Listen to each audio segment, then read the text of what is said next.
ओम शांति। आज 19 नवंबर 2022 के साकार मधुर महावाक्य हैं। आज की मधुर मुरली बहुत ही मीठी मीठी शिक्षाओं से भरी और बहुत सारी बातों पर बाबा ने अटेंशन खिंचवाया। भोगी जीवन को योगी जीवन में परिवर्तन करने का मुख्य आधार क्या है? भोगी जीवन को योगी जीवन में परिवर्तन करने का मुख्य आधार है निश्चय, जिसको पक्का निश्चय है कि निराकार परमात्मा मुझे पढ़ाते हैं। वो कैसे भी करके पढ़ाई पढ़ेंगे, धारण करेंगे, भोगी से योगी बन जाएंगे। अगर किसी को निश्चय नहीं तो ऊंच पद पा नहीं सकते, फिर उनका योग लग नहीं सकता। इस योग से ही आप ऊंच पद पाते हो, योग से ही आत्मा पावन बनती है, मुक्ति और जीवन मुक्ति के अधिकारी बनते हो। बाबा आकर जो योग सिखाते हैं, 21 जन्मों के लिए आप दैवी स्वराज्य, अटल अखंड राज्य प्राप्त करते हो। हद के पिता और पारलौकिक पिता में भी अंतर है। बाबा बच्चों को 21 जन्मों की बादशाही देते हैं। हद के पिता नरक में भेज देते हैं। बाबा ने याद दिलाया कि इस समय तुम बच्चे जो पढ़ाई पढ़ते हो और जो बाबा के डायरेक्शन मिलते हैं, आप बच्चों को अमल में लाना है। कई बच्चे कहते हैं ऐसा होना चाहिए, ऐसा होना चाहिए। बाबा ने कहा कौन करेगा? क्या बाप को करना है या बच्चों को करना है? बाबा तो इशारे देते हैं, बच्चों का फ़र्ज़ है उसे प्रैक्टिकल में लाना, इन चित्रों को अच्छे से तैयार करना। ये जो त्रिमूर्ति शिव जयंती का चित्र है बहुत सुंदर बनाना चाहिए। बाबा ने कहा इन चित्रों से भी बहुत सेवा होती है। इसके साथ साथ बाबा ने कहा कि आप बच्चों को पढ़ाई में जरा भी अलबेले नहीं होना। माया बार बार बुद्धियोग तोड़ देती है। आपको अपना बुद्धियोग बाबा से लगाकर माया पर जीत पानी है। सुनते हैं बाबा के मधुर बोल। बाबा कहते मीठे बच्चे, पतित पावन बाप आए हैं पावन बनाकर पावन दुनिया का वर्षा देने। पतित पावन बाप आए हैं पावन बनाकर पावन दुनिया का वर्षा देने। पावन बनाने वालों को ही सद्गति प्राप्त होगी। जो पावन बनते हैं उन्हें सद्गति प्राप्त होगी। क्वेश्चन है, भोगी जीवन योगी जीवन में परिवर्तन होने का मुख्य आधार क्या है? भोगी जीवन योगी जीवन में परिवर्तन होने का मुख्य आधार निश्चय। जब तक निश्चय नहीं, हमें पढ़ाने वाला स्वयं बेहद का बाप है, तब तक ना योग लगेगा ना पढ़ाई ही पढ़ सकेंगे। भोगी के भोगी रह जाएंगे। कई बच्चे क्लास में आते हैं लेकिन पढ़ाने वाले में निश्चय नहीं। क्लास में आते हैं, पढ़ाने वाले में निश्चय नहीं, समझते हाँ कोई शक्ति है, लेकिन निराकार शिव बाबा पढ़ाते हैं, ये कैसे हो सकता? ये तो नई बात है। ऐसे पत्थर बुद्धि बच्चे परिवर्तन नहीं हो सकते। गीत है ओम नमः शिवाय, ओम शांति। बच्चे तो समझ गए हैं, शिव बाबा हमें समझाते हैं। घड़ी घड़ी तो नहीं कहेंगे भगवान वाच, ये तो कायदा नहीं घड़ी घड़ी अपनी महिमा करनी है। ऐसी कोई कायदा नहीं कि घड़ी घड़ी हम अपनी महिमा करें। शिव बाबा जो सबका बाप है वो हम बच्चों को बैठ समझाते हैं। भविष्य 21 जन्मों के लिए अटल अखंड दैवी स्वराज्य प्राप्त कराते हैं। जैसे स्कूल अथवा कॉलेज में बच्चे जानते हैं टीचर हमें आप समान बैरिस्टर बना रहे हैं, एम ऑब्जेक्ट है। बाकी सत्संगों में जो जाते हैं वेद शास्त्र आदि सुनने के लिए, उससे तो कुछ मिलता नहीं। इसलिए टीचर फिर भी अच्छे होते हैं जो शरीर निर्वात कोई जिस्मानी विद्या सिखाते, जिससे आजीविका होती है। बाकी सब दुर्गति ही करते हैं। बच्चे शादी न करना चाहें तो बाप कहेगा वर्षा भी नहीं मिलेगा, जहाँ चाहो वहाँ चले जाओ। यहाँ तो बाप अमृत भी पिलाते, वर्षा भी देते हैं। कहते पवित्र बनो तो पवित्र दुनिया के मालिक बनेंगे। बाप अमृत भी पिलाते हैं, वर्षा भी देते हैं। कहते पवित्र बनो तो पवित्र दुनिया के मालिक बनेंगे। कितना फ़र्क है हद के बाप में और बेहद के बाप में। वो रात में ले जाते हैं वो दिन में ले जाते हैं। ये है ही पतित पावन। कहते सबका सदगति दाता एक है, जो आकर सबकी सदगति करते हैं। फिर दुर्गति किसने कर दी ये नहीं जानते। बाबा समझाते सब आसुरी मत वाले हैं। इस समय सब आसुरी मत पे चल रहे हैं। यहाँ आते हैं असुरों से देवता बनने। ये इंद्रप्रस्थ है। कई असुर भी छिपकर आए बैठते हैं। सब सेंटर्स पर ऐसे छिपे असुर बहुत आते हैं। विकारी हैं, उन विकारी आत्माओं को बाबा कहते हैं असुर। फिर घर में जाकर विष पीते हैं। दो काम तो चल ना सके, वो पत्थर बुद्धि बन पड़ते हैं। बाप को पहचानते नहीं, निश्चय बिल्कुल नहीं कि हमें बेहद का बाप पढ़ाते हैं। ऐसे आके बैठ जाते हैं तो ना योग लगेगा ना पढ़ाई ही पढ़ सकते हैं। भोगी के भोगी होंगे। बहुत समझते हैं कि कोई शक्ति है, बस निराकार शिव बाबा कैसे आ सकता, कोई शास्त्र में भी लिखा हुआ नहीं है। ये है नई बातें। गाते भी हैं शिव जयंती, परंतु पत्थर बुद्धि होने के कारण समझते नहीं। शिव है तभी तो सब भक्त याद करते हैं, कहते शिवाय नमः। समझते वो परम धाम में रहते हैं। हमारा बाप भी परम पिता है, वो है सबका फादर। भारत में ऐसे भी हैं जो फादर को नहीं मानते। मनुष्यों को समझाना बहुत मुश्किल है। मनुष्य तो ये भी नहीं समझते कि अभी दुर्गति का समय चल रहा है। भक्ति मार्ग में पहले अव्यभिचारी भक्ति थी, अभी व्यभिचारी हो गई। व्यभिचारी और अव्यभिचारी में कितना अंतर है। वह पाप आत्मा और वो पुण्य आत्मा। अव्यभिचारी भक्ति है ही सच्ची भक्ति। उस समय यानी द्वापर में मनुष्य सुखी भी रहते हैं, धन दौलत सब रहता है। कलयुग में जास्ती दुर्गति को पाते हैं। जब व्यभिचारी भक्ति में आते तब विकारी भी बहुत बनते हैं। दिन प्रतिदिन विकार भी जोर भरते जाते। पहले सतो प्रधान विकार थे, अब तमो प्रधान विकार हैं। बिल्कुल ही तमो प्रधान। घर घर में कितने झगड़े हैं। शिव बाबा बैठ बच्चों को समझाते श्री कृष्ण तो बाप नहीं ठहरा, कोई की भी बायोग्राफी नहीं जानते। यह है पतित पावन। परम पिता परमात्मा को मानते हैं, वो ज्ञान सागर है। पानी का सागर थोड़ा ही पतित पावन नॉलेजफुल है। मनुष्य तो पानी के सागर से निकली हुई पानी की नदियों को पतित पावनी समझ लेते हैं। उनसे पूछना चाहिए, जैसे गीता के भगवान का ऑक्युपेशन पूछा जाता। निराकार परम पिता परमात्मा है रच्यता, श्री कृष्ण है रचना। अब बताओ गीता का भगवान कौन? भगवान तो एक को ही कहेंगे, फिर व्यास को भगवान कैसे कह सकते? तो ऐसे प्रश्न पूछने चाहिए। परम पिता परमात्मा ज्ञान सागर है, उनसे ज्ञान गंगाएं कैसे निकलती हैं? परम पिता परमात्मा ब्रह्मा मुख से ब्राह्मण कुलभूषण ब्रह्मा मुख वंशावली रचते हैं। उनको ब्रह्मा मुख से ज्ञान मिल रहा है, जिससे सदगति को पाते हैं। अब पानी के सागर से पावन बनते हैं, वह ज्ञान सागर से। पानी से मनुष्य तो पावन हो ना सके, तो ये पहेली भी पूछनी पड़े। इसको पूछने से पावन दुनिया का मालिक बन सकते हो। बुलाते तो उनको ही हैं, हे पतित पावन सीताराम। फिर गंगा में स्नान आदि करते तो पहेली भी ऐड करनी चाहिए। समय पर हर चीज़ शोभती है।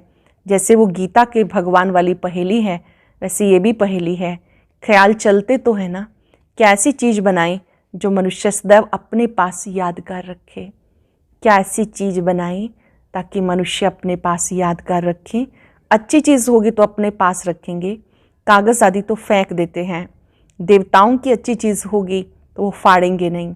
सर्विस की प्रैक्टिस वालों का सारा दिन विचार सागर मंथन चलता रहेगा।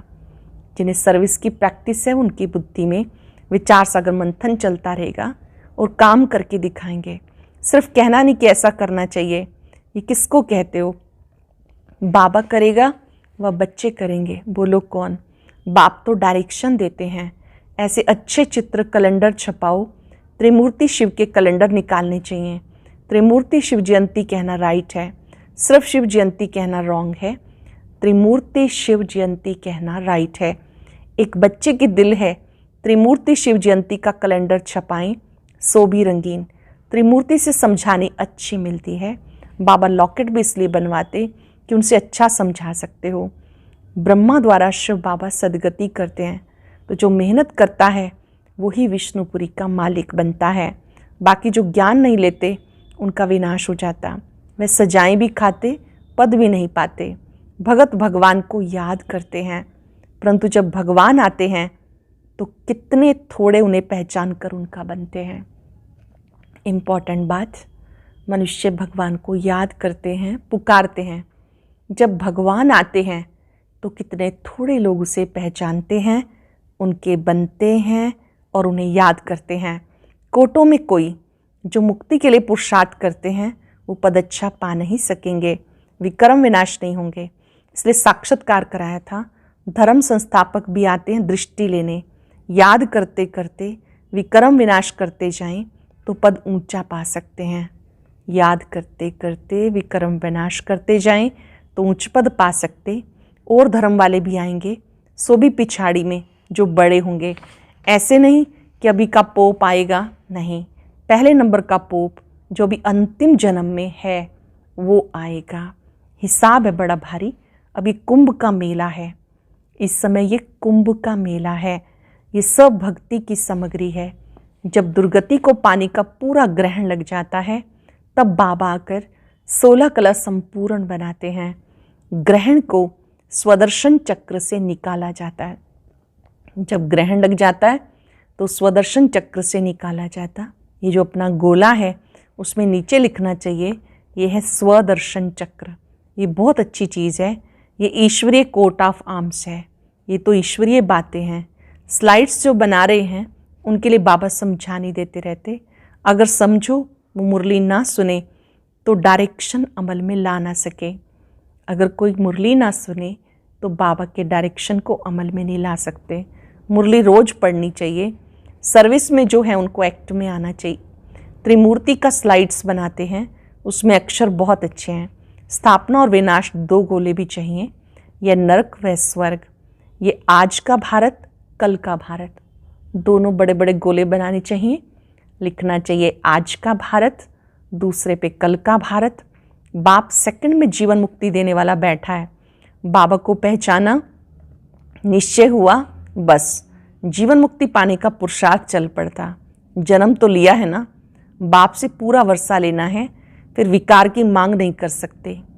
बाबा कहते भ्रष्टाचारी को वर्षा मिल ना सके। प्रैक्टिकल में इनका मिसाल देखा, ब्रह्मा का मिसाल देखा। ऐसे बहुत मुश्किल निकलते हैं। अपनी इज्जत आदि भी बहुत देखते हैं ना। क्रिएटर बाप है, सबको उसकी आज्ञा पर चलना है। क्रिएटर बाप है, उनकी आज्ञा पे चलना है। तुम भी श्रीमत पर नहीं चलते हो तो पद भ्रष्ट हो जाता है। बाबा कहते इस ज्ञान मार्ग में नष्टो मोह बहुत अच्छा चाहिए। बाबा की आज्ञा मिली हुई है। जो बच्चे आज्ञाकारी नहीं वो कपूत ठहरे, वो बच्चा बच्चा नहीं है। जो आज्ञाकारी नहीं वो बच्चा भी नहीं। पवित्रता की आज्ञा तो अच्छी है ना। राजयोग तो बाप अभी सिखाते हैं। मनुष्य तो बेचारे समझते नहीं। बच्चों में भी नंबरवार पुरुषार्थ अनुसार समझते हैं। बाप इतना डायरेक्शन देते हैं, कई बच्चे मुश्किल करके दिखाते हैं। बाबा कहते त्रिमूर्ति का कैलेंडर बनाना है। सारा मदार है त्रिमूर्ति शिव के चित्र पर। लिखा हुआ है ब्रह्मा द्वारा स्थापना। जरूर शिव बाबा स्वर्ग की स्थापना करेंगे। कलयुगी आसुरी राज्य का विनाश होगा।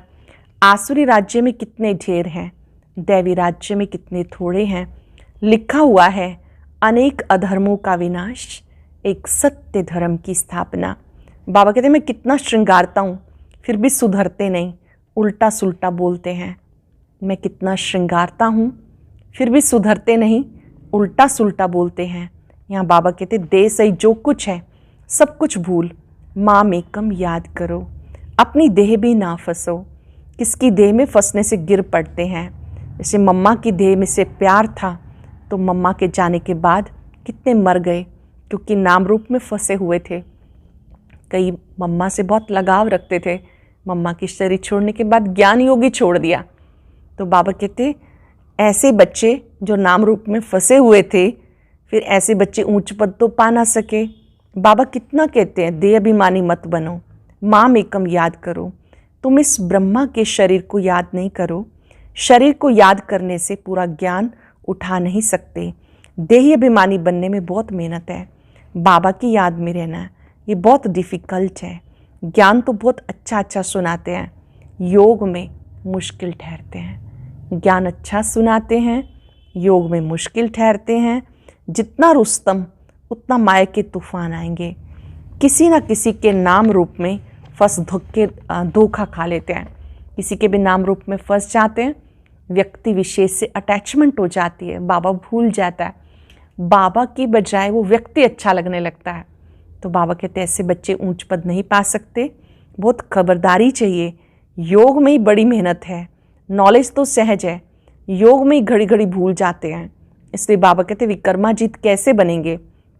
योग में रहो तो पाप नहीं होंगे, योग में रहो पाप नहीं होंगे, नहीं तो 100 गुना हो जाता। यहाँ तो खुद धर्मराज और बाप दोनों साथ हैं, इसलिए खुद कहते बाप के आगे कोई पाप नहीं करना, नहीं तो 100 गुना दंड पड़ जाएगा। बाबा धर्मराज दोनों साथ हैं, अब कोई पाप नहीं करना, नहीं तो 100 गुना दंड हो जाएगा। योग से विक्रमाजीत बनना है। स्वदर्शन चक्र को जानना सहज है। इस गोले के नीचे लिखना है चक्र, ना कि चरखा। बाबा युक्तियाँ बहुत बताते, बच्चों को एक्ट में लानी है। बाबा जो युक्तियाँ बताते हैं बच्चों को उसी को अपने जीवन में लाना है, इम्प्लीमेंट करना है। अच्छा, मीठे मीठे सिक्के लदे बच्चों प्रति माता पिता बाप दादा का याद प्यार गुड मॉर्निंग। रूहानी बाप की रूहानी बच्चों को नमस्ते, रूहानी बच्चों की रूहानी बाप दादा को नमस्ते, गुड मॉर्निंग, शुक्रिया। धारणा के लिए सार। पहली पॉइंट है, किसी भी देहधारी के नाम रूप में अटकना नहीं, अपनी देह में भी नहीं फंसना, इसमें बहुत खबरदारी रखनी है। ज्ञान मार्ग में नष्टो मोहा जरूर बनना है, पवित्रता की आज्ञा माननी है, दूसरों को भी पवित्र बनाने की युक्ति रचनी है। पवित्रता की आज्ञा माननी है, दूसरों को भी पवित्र बनाने की युक्ति रचनी है। वरदान है, सर्व विकारों के अंश का भी त्याग कर संपूर्ण पवित्र बनने वाले नंबर 1 विजयी भव। सर्व विकारों के अंश का भी त्याग कर संपूर्ण पवित्र बनने वाले नंबर 1 विजयी भव। संपूर्ण पवित्र वह हैं जिनमें अपवित्र का अंश मात्र भी ना हो। संपूर्ण पवित्र वह हैं जिनमें अपवित्रता का अंश मात्र भी ना हो। पवित्रता ब्राह्मण जीवन की पर्सनालिटी है। ये पर्सनालिटी सेवा में सहज सफलता दिलाती है। यदि एक भी विकार का अंश है, दूसरे साथी उसके साथ जरूर होंगे। जैसे पवित्रता के साथ सुख शांति है, ऐसे अपवित्रता के साथ 5 विकारों का गहरा संबंध है। जैसे पवित्रता से सुख शांति आती है, अपवित्रता से अन्य विकार आते हैं, उनका भी गहरा संबंध है। इसलिए एक भी विकार का अंश ना रहे, तब नंबर 1 विजयी बनेंगे। नंबर 1 विजयी वो जो विकारों के अंश वंश को समाप्त कर दे। स्लोगन है, हिम्मत का एक कदम रखो, 1000 गुना मदद मिल जाएगी। हिम्मत का एक कदम रखो, 1000 गुना मदद मिल जाएगी। मुरली रोज सुनने के लिए भी हिम्मत चाहिए, क्लास में सुनने के लिए भी हिम्मत चाहिए, अमृत वेला उठने के लिए भी हिम्मत चाहिए। प्रतिदिन बाबा ने जो हमें कार्य दिया उसे हम करने के लिए, कर्म क्षेत्र पर अपने जीवन में लाने के लिए, उसमें भी हिम्मत चाहिए। जहाँ भी हिम्मत की आवश्यकता है, हिम्मत रखने से बाबा की मदद मिलती है। हिम्मत करनी है कि कार्य करना ही है। आज याद रखेंगे, मैं हिम्मतवान आत्मा हूँ। जो भी नियम मर्यादाएं बाबा ने सिखाई हैं, उसे अपनाने में, जीवन में लाने में मुझे हिम्मत करनी है और बाबा की मदद का अनुभव करना है। करेंगे अभ्यास। मैं हिम्मतवान आत्मा हूँ।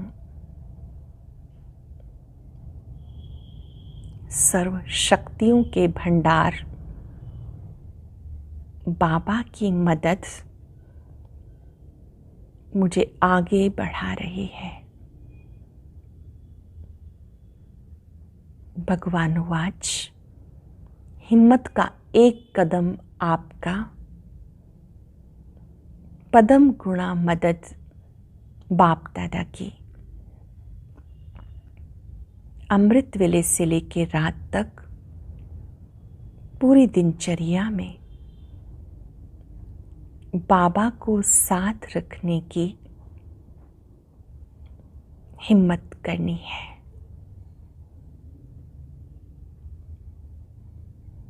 अमृत वेला उठना, विधिवत याद में बैठना,